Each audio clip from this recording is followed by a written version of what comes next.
Alright, Pastor. Thank you very much, sir. Thank you. See you some other time. Alright. So bye. Bye. Yeah. Hey, good afternoon. Oh, Sister good afternoon. God bless you. Pastor.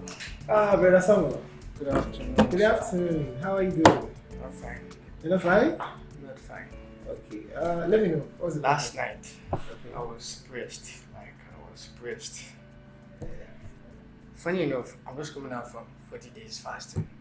You understand? And I was not expecting it at all. To even think of the fact that I put Bible under my pillow and they still pray. They pressed me to the point where I could not even shout. I was just there. Nothing, no sound. Wow.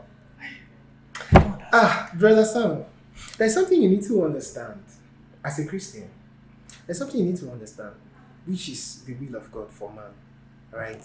So let's start by 1 Timothy chapter 2, verse 4. In fact, I would like to start from verse 3. It says, "This is good and is acceptable in the sight of God our Savior." Alright? Who will have all men to be saved, number one, and to come to the knowledge of truth. So God will have men to be saved. That's his will.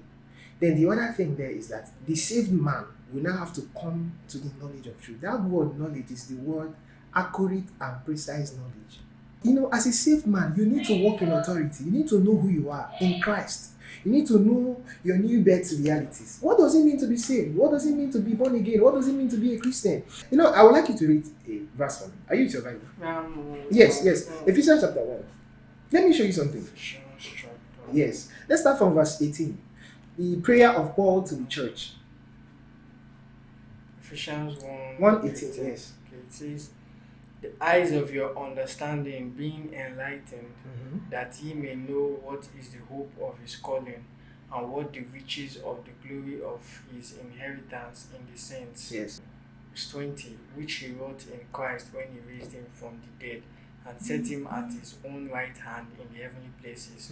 21, "Far above all principality and power, and might and dominion, and every name that is named, not only in this world, but also in that which is to come." Now, did you see something? The prayer of Paul to the church. He says that the eyes of their understanding be enlightened. That's the prayer he's praying for them. So there is a place where you need to understand some things. All right? The things that God has made available. What are they?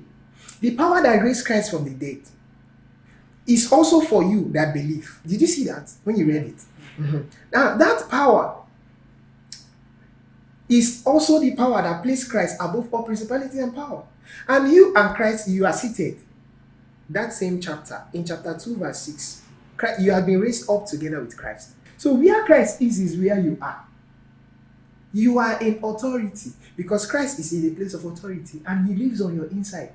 You know, the good news there is that he lives permanently on your inside. He will not live tomorrow. Do you understand? So as long as Christ is in authority, you are in authority. And the principalities and powers, are they part of the people that were oppressing you? Yes. Do you understand? So you are in authority. They are below you. But if you don't know, my people perish because of lack of knowledge. Do you understand? So if you don't know what Christ has made available, what you have, you cannot be able to use it. You cannot exercise the authority in Christ. By the time you acknowledge it, you say it, you confess it, I am in authority. I am in charge. Christ lives in me by his spirit. You understand? Now, that is the only time you yourself can walk in authority, but more importantly, can also help another person walk in authority. Do you understand? So, more importantly, you need to know who you are in Christ. So are you not trying to tell me that it's not about putting Bible You know, on the let me ask you this thing. Why did you put the Bible under your pillow? Is it not for protection? obligation? Okay, but what you need to understand is this, that Bible you are putting under your pillow is ordinary paper, printed in a printing press.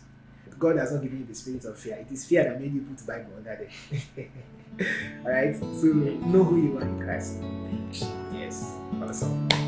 I hope you are edified, right? I'm blessed. Oh, awesome. Good to hear that. Thank you, sir. Thank you.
Hello? Hello, Sammy. They just pressed me.